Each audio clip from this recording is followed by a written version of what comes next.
there are a number of gnarly looking sailors up here. We're going to spin a tail on the high seas. Here you go, fellas. Have at it. Well, that's an intro. Thank you so much. Introduce yourself. My name is Robert Kelly, member number 1988. Please put all your drinks on my tab tonight. Be happy to take care of them for you. First and foremost, thank y'all so much for being here. It is an honor to be part of the speaker series. I think we're the bookend, for this year. Jim, is that correct? Mm-hmm. So we're starting off with sailors, we're ending with sailors tonight, right? Right. In our various escapades across the globe. So, and for true, that was an absolute inspiration. I know for me, I don't speak for Greg because, you know, he's smart. And no, watching what you guys did, not just in the presentation, but always walking by that picture downstairs, watching y'all come in, I think it's in 2008, or 7, yeah, during the Transpac, and that epic journey that y'all did. Nothing compared to what, I mean, we did nothing compared to what y'all did as far as the distance goes, but we drove as far as y'all sailed. But so anyway, with that, I'd like to bring up Greg Turman, my co-owner with TNT. Can you help me up? I can. So anyway, I'm going to turn the mic over to Greg. Greg's going to start off a couple things here. I'm going to run the slideshow over here. Please hold your questions. I'm kidding. No, your heckles don't hold those. So, exactly. Who do I get to cross-examine? So, anyway, sorry, before I do that, let me introduce the crew that's here. Actually, get son, get over there. Josh, what? They don't behave on the land or on sea. So the crew throughout the entire time that we were sailing, both in Marblehead, in Block Island, and the Caribbean. Josh Richline, stand up. Josh, stand up. Sorry. That's not funny. It's not funny. I'm sorry. I couldn't. It's the light. I can't. Sorry, Josh. It's the reflection off of that. Never mind. Next on the crew, Angus Roberts. Please stand up. He was with us at Marblehead. Tried to get him to go to the BVIs, but apparently there's some immigration issues. Something with the. Sorry, too soon.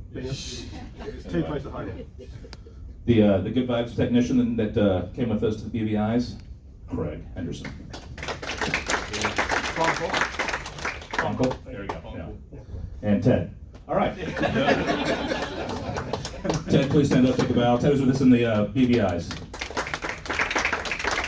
Unfortunately, 3 of our core members could not be here tonight. Mark Foster, who was here last week, running the multi-hull nationals, and he's going to be back in a couple of weeks. And we took mercy on him and said, "Don't drive down 2 hours." So this way we can talk about him a lot. But he's not, unfortunately, he's not able to make it tonight. Also, Chris Corley, integral in our success this summer, he was not able to be here, and Robert, who had to tutor some kids at Delmar or something like that. Cookie, yeah, as we affectionately call him. So anyway, that's the crew TNT for the summer and the fall. And with that, I'm going to give the microphone over to a man who needs an introduction. But Greg, get up here. I can't remember my name. Yours, sir. Thank you, sir. All right, for those who don't know me, Greg Herman. I am one of the T's in TNT. We have an argument about which one it is. I say it's Tyndall and Turman. He says it's Turman and Tyndall, but who cares? It's TNT. This is the second J105 that I have owned. The first one being named after my alma mater, TCU, was called Horny Toad. I own that thanks in large part to John Bell, who brought me on his boat, K2, in a race in Houston, and I fell in love with the J105 and said, "Oh, I got to have one of these." The first drugs are always and then they become expensive after that. But I had a Horny Toad for a couple of years, 2012, I believe, to 2014. And during that time span, I raced it in Houston against John K2, but I also raced it against another gentleman named Mark Masur, and his boat, Two Feathers. Josh Richline actually raced with Mark Masur. I think Chris Corley did as well. But when I bought Horny Toad, I was able to get Chris Corley onto my boat and raced against Two Feathers. And here's Mark Masur on the left. That's not him on a 105, that's a J70, I believe. Mark unfortunately passed away in 2023. And his Two Feathers became available. And I decided I need another 105 because my wife, Jolie, who's back there, She said, Greg, all of the kids, we have 4, have been through college now. You gave up the horny toad to put them through college. I think you need a new boat. And I said, I turned to Chris Corley, who was standing right next to me when she said it. And I said, Chris, write that down and let's go find me another 105. And Chris immediately said, you need to talk to Mark Masur's wife and see if his boat is still available. And lo and behold, it was sitting in the Fort Worth Boat Club. And I went up and looked at it and said, I'm taking it. It was a great boat. He raced it very well. He kept it dry. He had it on a trailer. And so got with Brad and said, let's buy this 105. We did. And one of the things that we decided to do is in honor of Mark, who took the boat to the East Coast many times. I think Josh went to Marblehead 3 times, 3 or 4 maybe. He did Block Island 7 or 8 times. And Block Island, the race that we did is every 2 years. So it was over a 14-year period, 15-year period that Mark raced 2 feathers on Block Island. And so we renamed it TNT and decided we were taking it to the East Coast. Luckily, 2025 was the year that Block Island was doing their every 2-year race, and Brad and I decided, let's go. Let's do Block Island, let's do Marblehead, and let's take the crew and let's go have some fun. So all in honor of Mark Masur, we did that. And the funny thing is when we got the boat to, I can't even remember where it was, Jamestown, I believe we're splashing it, and the guy starts telling us, you know, there used to be a guy from Texas that would show up every year, and I haven't seen him in several years. Mark had stopped using the 105 in about 2019 to start doing J70 racing. And then unfortunately passed a few years before he got back to his 105. And so we were telling him, yeah, that's this boat right here. It's no longer 2 feathers, it's TNT. And they remembered Mark from the days that he would bring his boat up there. So it was neat talking to those guys, and those guys seeing the boat again and splashing it for us. So yeah, we got there, and I don't know what you want to do next. Just kind of, it was the download of the boat itself. So it was definitely a village effort to get this 8,000-pound girl up to the East Coast. Once we hauled her out of the water, as you can see, there's Angus going up the mast over there. Doug Weekly, who always shows up, helps us out. Don Lemke showed up with his hoist and helped us to get it down on the gin pole out here on the L head. You can see Doug down there pressure washing because he was too embarrassed for us to drive up at such a dirty bottom. So yeah, it was an effort. It's probably 6 or 7 of us, 8, 10, 12, I don't even know. A few people I never even met showed up and helped us get this boat ready. Got it all wrapped up and on the road, and the road itself went all the way from, let's see, Texas to, and we had permits for most of the states. So we went from Texas, Louisiana, Mississippi, Alabama, Georgia, let's see, South Carolina, North Carolina, Virginia, West Virginia, what's up there past West Virginia? Pennsylvania. Who can forget Pennsylvania? New York, Connecticut, Rhode Island, and a little bit of Maryland, about 10 miles. That's one of the states we could get the permits for. And Buc-ee's is a must stop for any regatta we do on the road. We always say it's not a real regatta unless you stop at Buc-ee's on the way. And so we had to get our picture at Buc-ee's. Yeah, there's Josh up in the upper right corner. This is basically about 5 minutes before he drove off the L head. This is us going through Atlanta. Sorry. Traffic there's amazing. If you don't have the opportunity, drive through with a 22-foot truck and a boat that's 40 feet long. So this is in Virginia, somewhere just west of, somewhere in Virginia, not important. That's the Cuomo Bridge, the bottom right over there, getting across that bad boy. That was nice, that was on Sunday morning. The only inclement weather we really had was, as we're leaving Corpus, gusts of like 40 knots, 50 knots. The only time we saw rain, saw a little bit of drizzle up in the Northeast, like in New Jersey and New York, but for the most part, the trip up there was uneventful.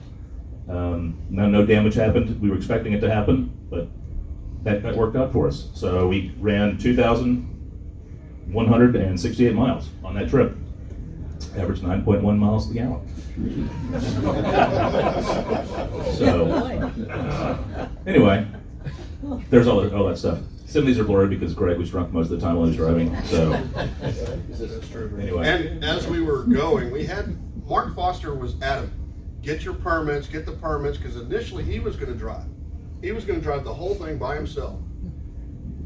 And then it came time to leave. Like, Mark said, oh, you know, I can't do it. So Brad, me, and Josh jumped into the truck and took it. And I'd already contacted the company out of Plano to get us permits. The funny thing is, she was working on the permits as we were going. And sometimes, like, we got through Louisiana, and on my phone, boom, here's your permits for Louisiana. And I would text her, thank you very much, we're already through there. Oh, where are you now? And I had to explain to her. Yeah. And I made the whole route for her, but she had to do, some of the states would only give you 1 day, like Louisiana. Some would give you a 3-day period, some would give you a 5-day. Some would just say, you have hours to get through our state.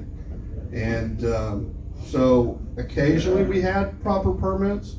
Occasionally we got them after the fact. I think one state, I don't remember which one it was, we never got, but it may have been West Virginia, where it was like a 12-mile. We were like, yeah, just run it. yeah, I think it was Maryland. Texas, we never got a permit. But we did. Yeah. There was lovely people along the way. There was a gentleman in Houston, I believe. Yeah. It was night, and he drives up next to us, and he rolls his window down. He's trying to tell us something, and Brad rolls his window down, and he looks at us and goes, you know, you can bust that out. What? Make it shiny. Make it shiny. He goes, you can buff that boat. Okay, thank you, sir. But this is, we got there, and I don't know how Brad got the boat into where this doesn't show it, but there was maybe 4 inches on each side of the boat to pull this boat into the yard to get it to what initially, it's just a railroad track that they just dump your boat into the water. Very cool. I've never seen it before. You have a video of that? Yeah, there we go. I just like to point out that when Masur and I did it, we don't need no stinky permits. Yeah. Mark had more money than we did. Yeah. Okay, time's up. And the guy kept asking, this is a guy from the yard who's in the boat. He kept asking us, is this boat going to start? Is this boat going to start? I'm like, yeah, we run it every week. We promise. He goes, there's big rocks right here. Is this boat going to start? It started. Yeah, it's on a big rail system, which is odd from here. Usually you're picking up the boat with a crane and drop it in the water. But yeah, the water gets so deep there so quickly, you can do that. We draft 6.5 feet, and you're 20 yards out, you're probably already in 20 foot of water. So when the club was founded, we built 325-foot way like that to get them out into deep water here. You never got that deep. Yeah.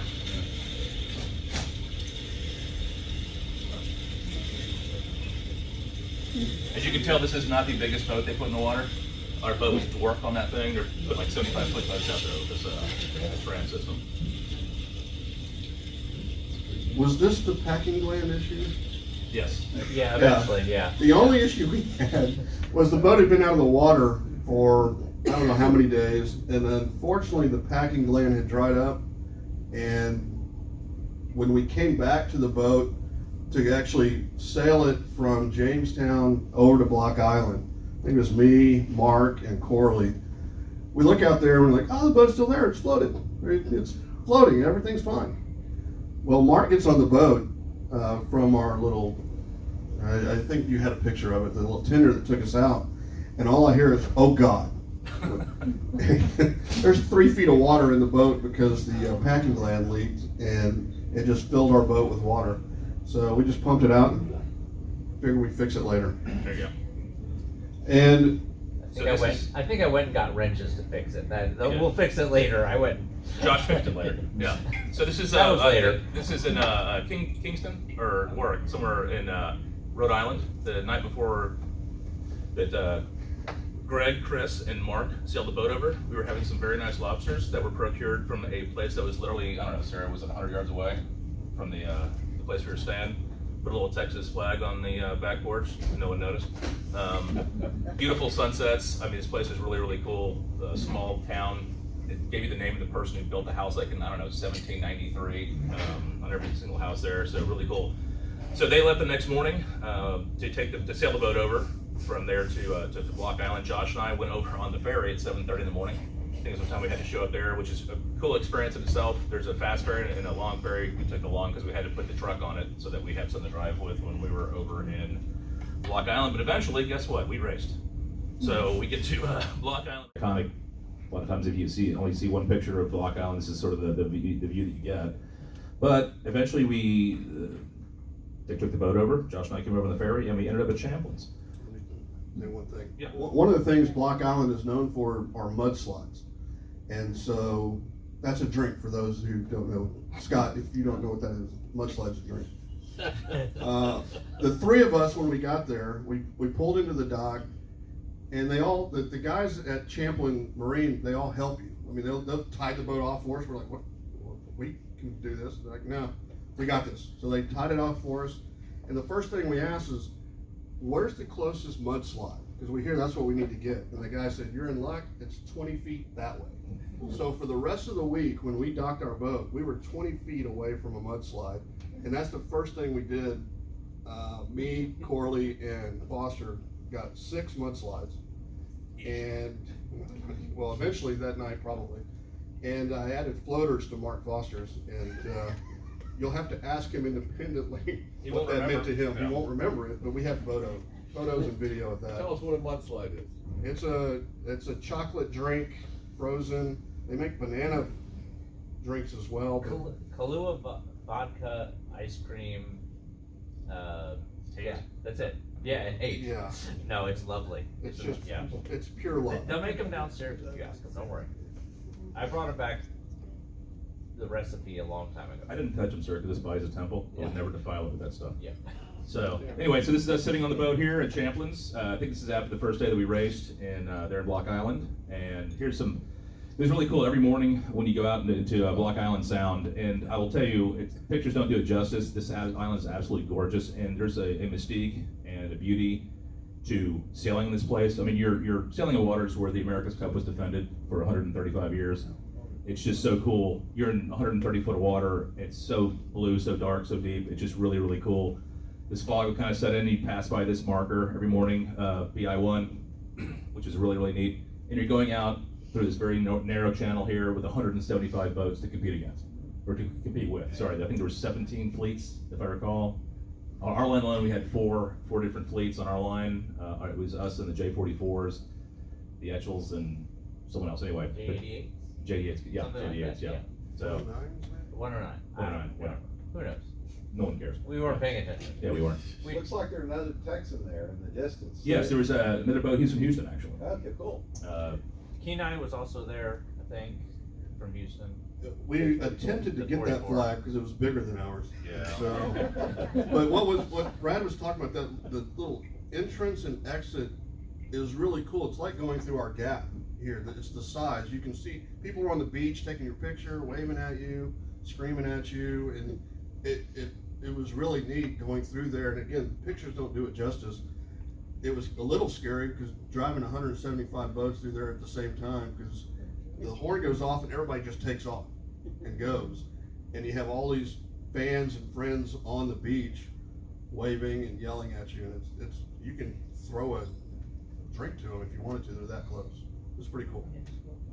Yeah, there's only one boat that was a farther commute there than we were.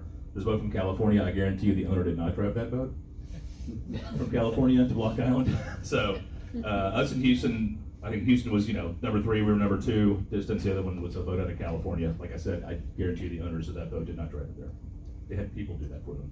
So anyway, moving right along here. So this is some pictures of us racing on the first and second day. We had a great first day. I think we got a third and a fourth. We were sitting at third after the first day, and then we had a second and third day. But no, it was wasn't totally our fault. The second day, weather and people, sailors. So anyway, Mudslides. Greg, I didn't drink this. I was on point. You weren't. No. So anyway, Clearly. just some of the scenes from the action there on the day 1 and day 2, and then beautiful shot here. They had lots of drone footage on us. This is really cool. Got 6 or 7 pictures of us on the drones over the course of the week. Anyway, just a beautiful venue. Like I said, the pictures don't do it justice, but And of course, every day after the racing, we got to go back to the village here. There's some mudslides here. Yeah, there's us. I think that was the first day accepting our. I think it was our third overall standing medal, all that good stuff. Of course, they had bands every night, food. Helly Hansen was there, one of the sponsors. Mount Gay Rome was one of the sponsors. Just a really good time. They had, I think Jimmy Buffett played, I think the year before he passed away, 2 years ago, whenever it was. But yeah, so they had some, no one that big when we were there, but you know. Sarah made friends with the tequila people. She did. Yeah. Yes. Anyway, so after Wednesday to Thursday, there was a nor'easter that blew through. Who knew in June that it could get that cold? Being from South Texas and a lowlander, I would never have thought that. So anyway, this was the day that we had the race around the island. So usually you don't race all 5 days. Usually you have what's called a lay day because some nasty weather comes through or there's just no weather at all. So this was the first time, I think in 20 years, they said, 25 years, that we were able to race all 5 days. And you kind of wake up every day and you briefed about 8:30 was the weather briefing, 9:30 was sort of like, okay, this is what we're gonna race. And so every day you're kind of looking forward to, I was anyway, the race around the island, because it's really cool. You race literally around all of Block Island, around the pork chop. And this day, there was a pretty good nor'easter that had blown through, so as you can see, we're all kind of wearing our foul weather gear here, and it was nasty for the most part. But I'll tell you, it was it was breathtaking going around the island, beautiful venues. You're sailing by cliffs, and if it looks like we're very close to the shore there, it's because we are. And Mark, I'm gonna let you, Yeah, Mark Foster was our technician and our main cheater, and I never got to see the island. All I was focused on was the leech of my sail and listening to Mark yell at me that you're Politely though, I'm sure. very politely. Very politely. Greg, you suck as a sailor. What are you doing? Go that way. But I never got to see the beauty of the island around. My focus is the leech, and my telltales and this speedo. What's my speed and where's the wind? All I knew that every once in a while I'd see the depth and I'd be like, Mark, that's 8 feet. I'm like, okay, let's tack now. But it was a great time, I believe, around the island. I was exhausted at the end and I was just driving. We started, and probably not 15 minutes into it, we're in attack, and all I see is Brad Tyndall roll from one side to the other, and here my back is out. But to his credit, he didn't stop. He just kept doing it. He was gym trimmer at the time. I made Josh do it. And then at some point it got so bad, he's like, yeah, somebody else has got to do this. But he continued that entire race with a back problem. And all I could say, I felt so bad for him because I could see him the whole time, every tack. It just don't. I was like, Mark, of course, Mark's like, we're tacking when we're tacking. Yes, sir. All right. He didn't know how to back prop until 30 seconds before the end of the race. Right, he had no idea. He's like, we'll go down and lay downstairs. I'm like, Mark, we're 30 seconds out. It's not really doing much good now. Yeah. Anyway, but yeah, it was an amazing view around the island. This is, I believe this is on the south lighthouse. As you can see, we were very close to the cliffs, and there's some large granite rocks inside those cliffs. So we were trying to get close to get out of the current. There's some wicked currents up there. And a lot of breeze that day. It was on the nose, and we tacked, I don't know, 78, 79 times, I think, going around that island. So the one thing, I mean, the competition here was incredible.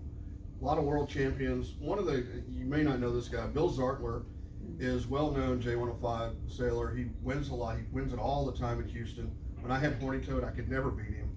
I finished second behind him once, but one of my favorite moments is on the around the island race. I look up and Zartler has to duck us, and I'm like, we're in a good place if Zartler is ducking our boat. Now he ended up beating us, I believe, but It's not my bad. You could have left that off. we weren't done yet. Yeah. But it was nice seeing Zartler duck our boat. Yeah. Yes, it was very nice. And more beautiful views here of us. Now we're going around that would be the North Lighthouse, as we're finally coming in and beating the Vineyard Vines team. Thank goodness. So just beautiful views all around. There's Josh finally doing his job, trimming that May. I'm sorry, trimming that spinnaker. Sorry, Josh. It's supposed to be on the pointy end, and they back here. That's our Texican. No. When was that? Oh, I don't recall. I don't remember. But anyway, oh look, there's Josh. looking good out on the bow there. Yeah, the pointy end always gets the good pictures. Yeah, we True. do. It's the hat too. Oh yeah, that's a good hat. So this is us on the last day of sailing. We had kind of fallen to mid-fleet. First day we were third, second day fifth, and I think third day was seventh. We kind of held back at, I think we had a fifth in our class on Thursday on the race around the island. And then Friday was our day. I think we had a second and a third that day. This is us doing some damage on the rest of the fleet. Beat Zartler in one of those races. So that's us tucked in that right corner down there. I think that's when we came in second. So looked really good. Reindeer Games is behind us. And like Greg was saying, all these guys were pipe hitters. They were all excellent sailors. As far as the fleet goes, there's 17 boats in that fleet, I believe, 16 or 17. They were all very good. All right, there's us there out in front. That's enough out there. Sorry, I had a quick question. Yes, please. Who put the bow numbers on? Josh. Okay. Wait, Good job, I did Josh. not. Nice, Josh. I don't, Good job. I might have. I You had actually one don't thing know. to do. We don't even know. We don't even know. There's We'll an go over inside there. joke about the bow numbers, you can ask us later. Didn't matter. All right, here we go. Hey, guess what? We're done. So now we all come home for about a month, and Chris and Angus fly up to Marblehead, or fly to Boston, or back up to Jamestown, excuse me, to Newport. And we have to get the boat from Newport. They had to get the boat from Newport up to Marblehead. So they went. I'm sorry, Craig. Do you want to say something? Not over the radio. Not in public. Anyway, so it was, I wish I could have been on this And delivery. it's this part right here that we all wanted to be a part of. Yeah, and that's kind of where you see them. Angus, is that where y'all going? And this is when you're coming out of the channel at night, right? When you're going into, or is that in the morning? No, the picture is I think that's sunset on the way into Plymouth. Yeah. And I won't show you the video that Angus made pouring coffee in Boston Harbor. We want to keep this PG-13, so I think Paula's seen it. I think I showed you Paula. Maybe not. Yeah. So anyway, beautiful scenery going up that canal. I forget the name of that canal, but not important. And finally, we get to the Helly Hansen Sailing World Regatta Series in beautiful Marblehead, Maryland. Good Lord, Marblehead, Massachusetts. Sorry. Just to show you, there's a very dense mooring field there in Marblehead. It is absolutely beautiful. This Boston Yacht Club hosted it this year. I believe there's three yacht clubs that host it every 3 years. But we had the benefit of going to Boston Yacht Club, great yacht club, great members, very cool location. So we get there, and this is the view from Linda's house. Let me tell you about Linda. No. Hold on. Let me have Sarah, Brad's wife, leave the room. Linda lived next door to the Boston Yacht Club. Linda grew up, her father, I can't remember the exact story, but many a night or weekend, she would have to give up her room at their house to sailors. Some of the sailors' names were Ted Turner. That's the kind of people that she hung out with when she was young. And she said, I will always return the favor to sailors when they come to my house. If they need a place, she left her house unlocked, and she told us, park your car in my driveway, come get whatever you want in my house, come stay in my house, come, if you want to swim in my pool. She has this really, what's the name of it? Well, it's a tide pool, so Tide pool. it's a saltwater pool that fills up with the tide. So I look down, I see like these rocks, and I see kids' toys, and I'm like, that didn't look good. And she said, no, when the tide comes in, it fills in, and she said when the tide goes out, the kids go and grab crabs, and we have dinner. So I thought that was really cool. Our grandkids, not our kids. Anyway, but Mark Foster, who was selling with us, knew her brother. He worked for North Sales and sold North Sales. And of course, when you go to one of these guys with Mark, literally he's like, all right, I'll get a ride home, because everybody wants to talk to him. He's kind of a celebrity, especially as an IOR, international race officer, so he goes all over the world running regattas, and so everyone knows him. But he knew Linda through her brother. And Linda, I will tell you, was a lifesaver, because you're probably going to say, Brad, why are you showing me a picture of your truck in this driveway? Because the proximity of this right here to the yacht club was one house. Before this, I was having to park 1/2 mile away to find a parking spot. Now, I've got a 22-foot truck in a town that was built for, I don't know, a harpooner to take a horse down to the, down the dock so they could get on a boat for 2 years. It was not built for traffic, and there was literally times that I was driving by houses and I was stopping around the corner, and I could have rolled down my window, knocked on the front door, and asked them for a cup of sugar. It was that tight, that close. So this was an absolute godsend and a life-saving thing that happened, because we could park so close, and it just became so convenient for us. So God bless you, Linda. Thank you so much. But eventually, guess what? We raced. So here we are. racing. Unfortunately, Greg, as you notice, is not on the helm because he had some lawyer crap that he had to do and didn't know if he was going to be able to make it.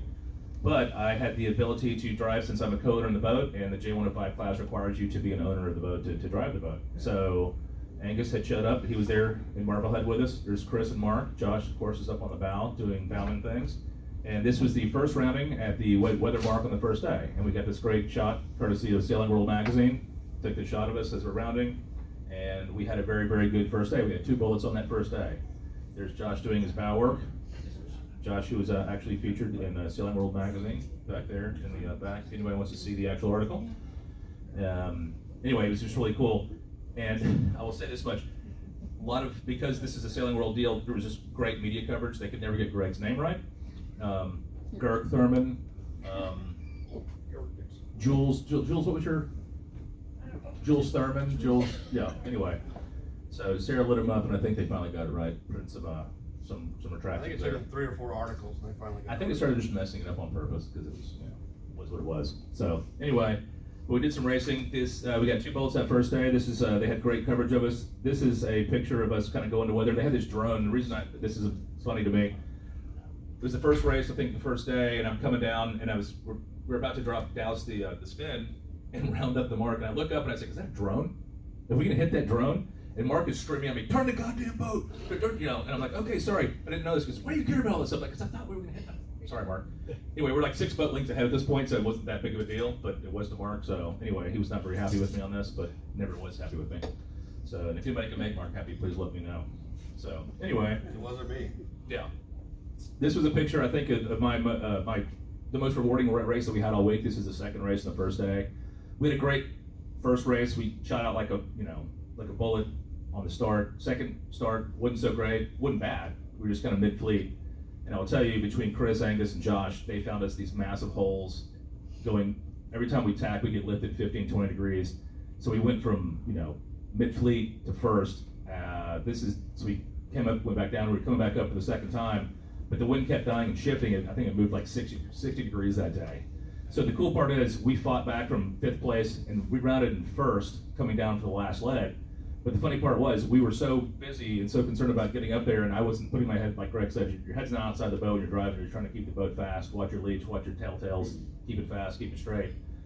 Then when we rounded, they had shortened the course because of the shift. We'd heard them come over the radio and say we're going to shorten it for the Etchels because the Etchels were on our line too. But we rounded the top mark, and we hear the horn, and there's a Sierra flag for shortening the course. And we were like, did we just finish? So Mark gets on the radio, starts yelling at the RC race committee, saying, "What are your intentions? Are we done? Are we going? Are we through?" He goes, "Oh, we're done." I've never heard Mark Foster do a woohoo ever, but it was pretty cool. It was pretty cool. It was nice rounding the race and thinking that you still got to fight to get down, but you did it in first place. So that was probably the best race of the week for me as far as rewarding and all that good stuff. And of course, after every day, we had these great parties we could go to at Boston Yacht Club. They kicked out the jams for us. Mount Gay Rum put out some very, very good drinks that week. One of our favorite places that we'd eat was Driftwood Cafe in the morning. There was the surliest, most awesome waitress there every morning that you would think hated you, but she remembered all of our orders. You can see me looking a little scared in the corner over there because of Mark and the waitress. But no, it was a great place. We went there every morning, and you'd walk in, and it was really cool. She kicked people out of the way for us to sit down and tell other old crusty people to move. So it was really, really cool, though. I mean, other than these old crusty people? Hey, excuse me, sir. Yes. Different old crusty people? Yeah, different notes up there.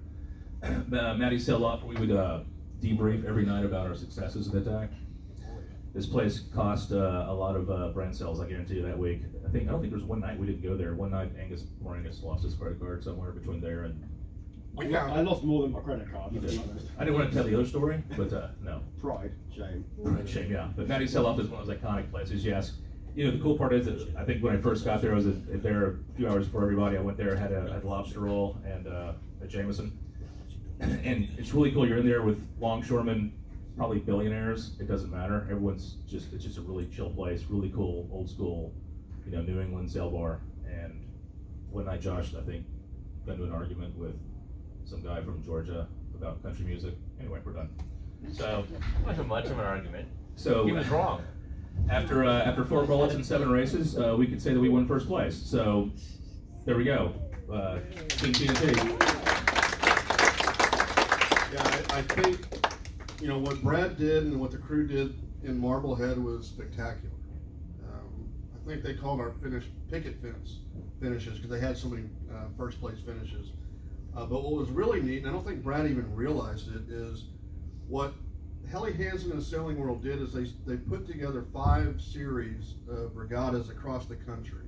I think it was Detroit, St. Petersburg, Annapolis, Marblehead, and Chicago.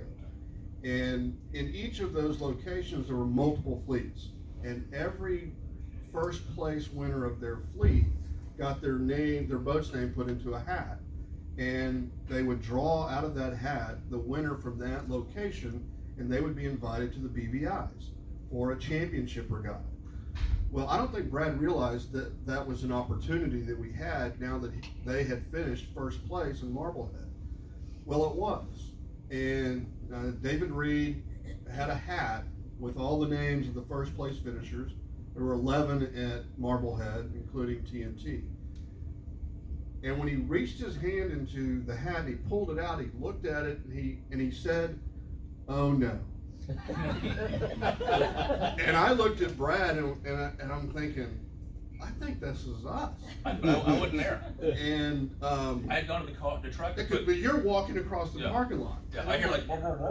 Sarah and Jolie called it. We They said did. before he pulled that name out of that hat that we were in this thing. Yeah, and so I looked at her, I was like, we're going to BVI. David looks at it and he goes, "Oh no. I guess the Texans are going to the BVI." And we all erupted, and we're like, and then David comes over to us and he's like, we understand if you can't make it,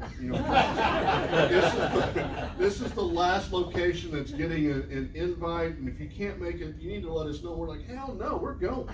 And I think I put on my calendar at my law firm from my phone, 30 seconds later, I took the entire week off. Because I remember Kathy texted me later and said, "What's this thing in October that you're doing?" So I'll tell you about it later. But yeah, we win the chance to go to, guess where? The BVIs. So after this, we didn't sail the boat to the BVIs, although I wish we could have. I didn't have 3 months off to get it down the East Coast and to the Caribbean Ocean, or Caribbean Sea, excuse me. So we packed the boat up. Josh and Mark show up very hungover the next morning and get the boat ready to go. Mark drove it back, and we drove there in 4 days. Mark got it back in 36 hours. I don't know how. Yeah, it was all Literally downhill, did not right? pull Yeah. permits. He did not pull permits. I pulled permits for him, but by the time they were ready, he was already like in Texas, and it was kind of crazy. He was a speed demon on that thing, and Anyway, so Mark drove the boat all the way back here, all by his lonesome, 2,168 miles. Next thing you know, a couple months later, because of our good fortune up in Marblehead, we find ourselves going to the Caribbean Championship, Helly Hansen Sailing World Regatta Series. And if you notice, on the right over here, it's really cool. They do all the islands that we race to and around, but they also put the name of the boats that won. So Electra, TNT, Meet, Never Alone, Quantum, and K2.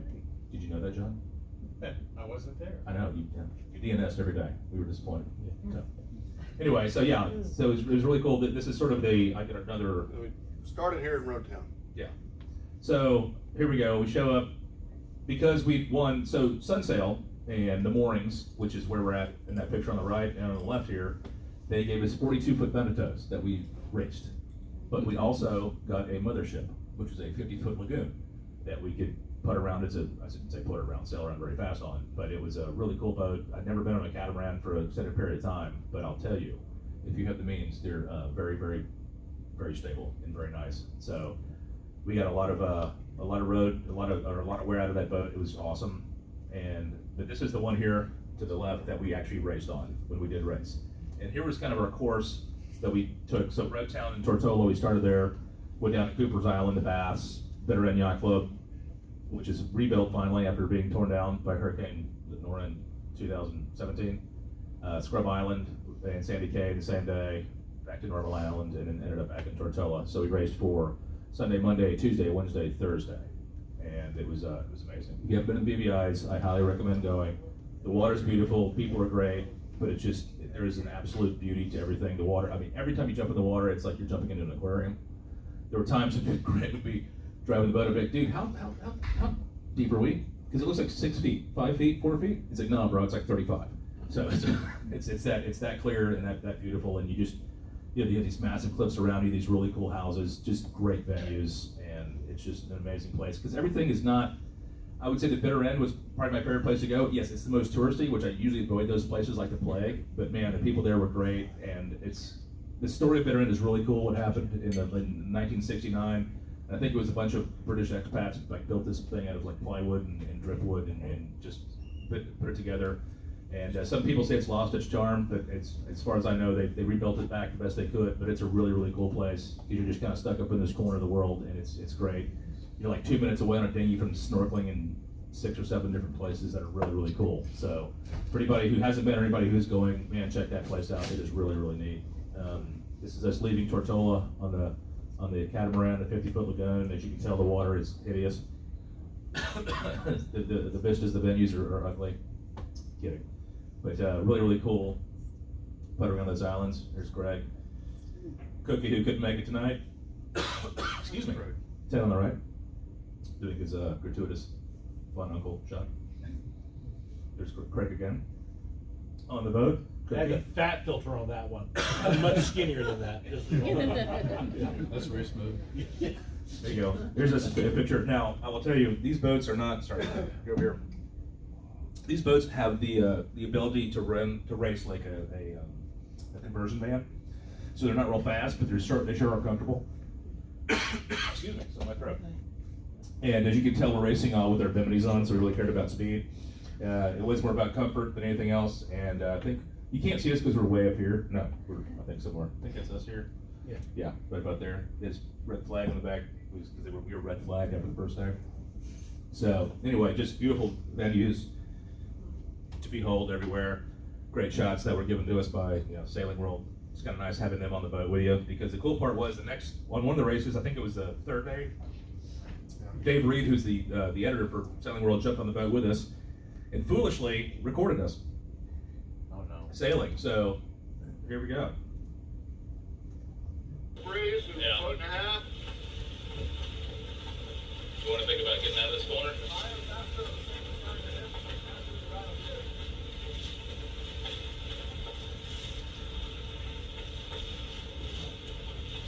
About to exit this bridge.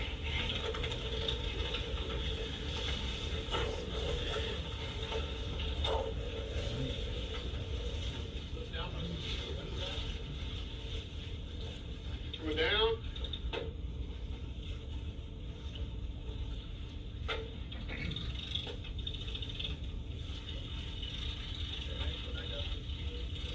Hey, Brad, Not sure I have that much winch else to that go. Chris was using, is that electric? I got a breeze line right there. We got one boat tacked over ahead. They're clear ahead. Clear ahead.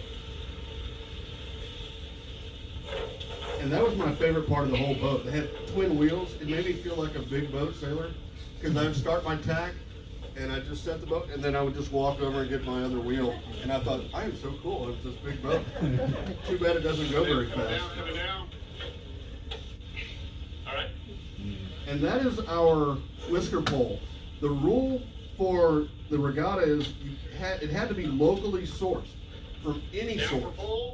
So we got some kind of, I don't even know what it was, and put dowels inside of it, and you can see it extends out, and duct taped it and used that as our whisker pole.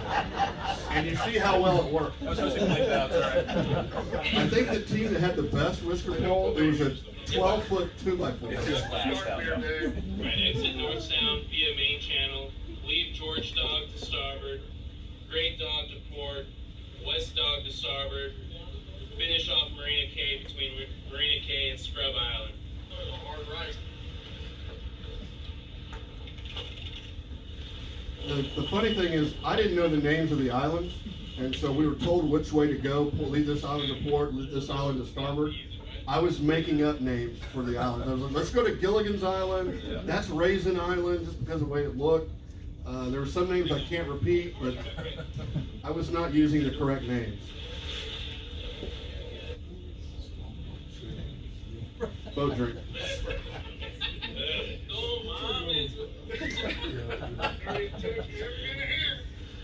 All right, what that was is every day, every boat was supposed to give a joke.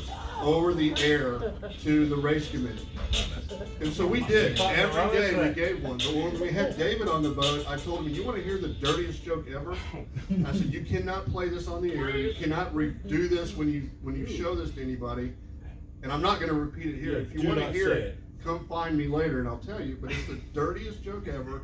And that was the reaction I got from Cookie when he heard it for the first time. And David immediately turned off the video Took his mic out. and took my mic off and said, "Yeah, that's it. That's it. That is a." That was the last race he did with us, yeah. And he never talked to you again, by the way. Yeah. He hopped off the boat after that. Correct. Yeah. He didn't stay for the second leg. He was Very done. offended. Couldn't be associated with you. Because he's a smart man. So it's kind of cool. A couple of locals showed up under the boat. This is actually at Virgin Gorda, where Bitter End is, and it was really cool. A couple of sharks came under the boat that night. Ted and Cookie, we kept trying to dunk them in the water. They wouldn't do it. But anyway, so it's really cool. Every night there's these massive tarpon that come into your boat, and it's just a neat place. Like I said, it's like you're sailing in an aquarium. So Oh no. we had delay day one day. Now I want to show y'all something real quick. If you notice here, you have Josh and Ted. There's two people on the boat. This is right before another race. There's only one person on that boat. So we figured out the way to go fast was to kick Josh off the boat. I'm kidding, Josh. So No. anyway. No. So this is, but I will give this to Josh. This was awesome strategy on his part. So we raced that day. So this is the lay day, right? So we didn't race the big boats, but they did have these Hobie waves that were just here this past week out there. Now that's a one-person boat, and we have two people on this boat. And for the most part, you have to understand. Every morning it was hysterical. We go to the first skippers meeting, and the PRO's like, "You guys know there are no SIs for this race, right? Which are the sailing instructions. What you do, where you show up, all that good stuff." Like, yeah, we haven't seen an NOR either. Like, yep, don't have an NOR. So literally, you couldn't even say, well, we can't do that because at least the racing rules are in place outside of the SIs. But he's like, no, you're cool. So literally, Josh is racing with Ted. Was it the first race, first rounding? I was second. Second race, first rounding. Because my pickup boat wasn't there the first one. But Right, yeah. 'cause that's why you yelled at us, hey, meet me at the top mark. Yeah, Okay. yeah. So you have to understand, this is complete chaos, because one thing that you can't see that I'll show here on the video, there are dinghies, our dinghy, and all kind of boats that are in the mix with the sailors, because there's no racing rules of sailing. So you can literally block other boats in a dinghy. You can jump onto their boat. They could shoot you with a water gun. They would jump off the boat like Josh did at the rounding so you could go faster. So Josh faked falling off the back of the boat. Oh no, I'm falling off. So he falls off the boat. Of course, Ted kicks out because he's now, 160 pounds lighter. I didn't want to say it. And confident. Yeah. So anyway, Ted rounds, and this is that chaos race, and there's boats that were literally behind other boats. So dinghies that were pushing Hobie waves, sometimes two at a time. Hobie waves holding on. Kids jumping off onto other boats. Did you unclip someone's mane? He threatened me with bodily harm, and it was complete chaos. It was awesome. But this is just a brief recap of that day. And the cool part was there was a father there from San Diego, and he had his daughters on the boat with him, and the girls would all jump off the boat and try to climb on other boats and sink them, and it was great.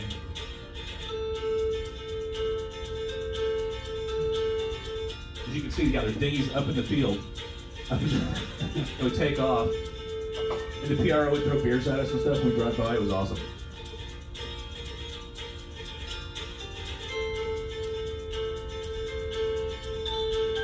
And there's Josh going around the corner there before he fell off. On purpose.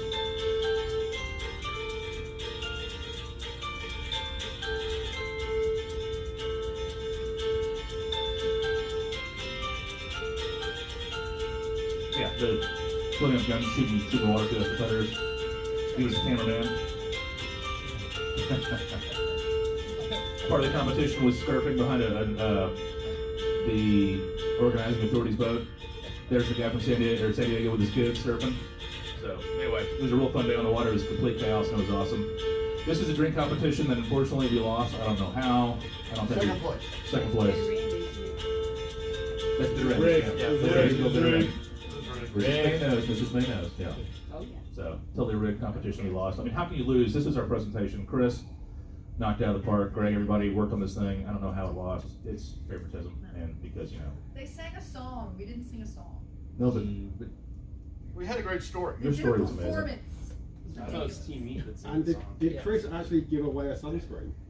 You did. Oh, well, He took it right back. Helly He took it Hansen right was back. No, the we advertiser. gave away a Sponsored. $50 bribe. Yeah, we put a $50 bribe in there. Yeah. Oh, Yeah. wait. Oh, yeah, we- Sorry. That was like So, down there. this was the NBC or ABC party, anything but clothes. So we wore flags and other things. I don't have pictures of that, do we? And this is important because the reason we took this picture is because there's a Palm Republic flag that we found, and this is at Foxy's on Joe's Van Dyke. And here's a picture We of. did not find the passion flag. Sorry. Couldn't find the passion. Was the passion flag up there? Yeah. Oh, couldn't find it. You'll notice that I'm not in that picture because unfortunately ABC, anything but clothes, does not include birthday suit. So they would not let me in. They're just like, no, Terman, you gotta put something on. Something. Yeah. The sock didn't count. Windsock. Yeah. So here's one of Ted and Cookie's many trips over to Willie T's to jump off the second story there at the bar. No pictures of that. We found Henderson's retirement village. Hendo's There it is, hideout. right there. Yep. So we found that somewhere along the way. When Josh would annoy us, we just throw up the stack pack and button it up. And Cookie over there by Bert. It's kind of cool. Was Bert already there when you were there, Mrs. Mack? The tenders to the boats. So there's two boats. So if you look at the original sign of all the guys and girls that's founded, excuse me. You're talking about Fox's, right? No, this was on Bitter end. Bitter End, excuse me. So there's two tenders, one named Bert, one named Ernie, and this is Cookie. So that's Bert. Here's our lovely brides doing yoga with a horrible view to watch in the back in the foreground there. There's this real big boat that was called Taillights. It's a 116-foot yacht that blocked our view, so we weren't real happy about it. But they wouldn't even let us use the restrooms. So I did anyway. And here's the last picture. And I don't know why Ted decided to pour a bed, or sorry, not Ted, Cookie decided to pour a bedpan on my head while we're sitting there under this beautiful palm tree. Anyway, this was the last day, the last race. It was such a great time. So many memories, starting back in June in Block Island through Marblehead, and to be able to sail with all these great guys and girls just have no words. So anyway, that concludes the slideshow. Does anybody have any questions, or does anybody want to sue us? Yes, Joe. So now that you've been to the BVIs, can you go again, or do you have to be invited? So actually, you can go every year. So the winner of the regatta, the Caribbean Championship, which was not us, gets invited back the next year. So the 5 teams, Cookie, because of you. Hey, Brad, you finished the top 10 though, right? We finished the top 10. Yeah, There 6 you go. boats for the top 10. Yeah. So you can pay and go do it. I don't think anyone does. In fact, one of the boats was kind of a pay entry. I think Marblehead wasn't really happy that we took their hardware and their opportunity to go to, because the locals there were all very nice. We won in Marblehead, but Gallagher, what was his name? It was the fleet captain up there, Fred Gallagher or something like that. He invites us over after we'd won, in the tent, and he says, "Appreciate you guys coming up here, but don't appreciate you taking our hot well." So I was like, "We'll sail faster. You won't have to worry about it." But, So did you get a big fancy trophy? we got a flag. So yeah, but no, nothing big and fancy. But bragging rights is so much good, so much better. Yeah. So, anybody else? Any questions, comments, concerns? Thank y'all so much for being here. Brad, Yes. tell them about Shut the Box, because we have one downstairs. We do have a shut the box. So Sarah, that was in Marblehead, right? Or no, that Marblehead or We saw it everywhere. Yeah. They had it on, in the BVIs too. really cool box game where you shut the box. Literally, you just have to be able to count to 12. So it's a great game to play when you're drunk. So no, it's a really cool game. There's one downstairs. Just go behind, you go to the front desk and ask them to play Shut the Box, and they will provide it for you. My wife finally bought a game for the club. to All use. the cool sailors play Shut the Box. So we That's can't what play. it is. Yeah, so we cannot play. Yeah, Sarah, Yeah. written us off for this whole thing. So, Are we still playing poker dice? Do like you gotta count too high for that one. I don't know Yeah. what's going on. No, Anyway. from Bermuda. Yeah, but if dark. Well, I'm not a Yeah, cool yeah. sailor, but they sure are. Yeah. These guys are great. Thank you. Thank you. Is it on? It's on, yeah. Okay, it's It's on. on. I'm done. Oh, Yeah. there we go. All right. Great. Let's go eat. Thank you very much. Yes.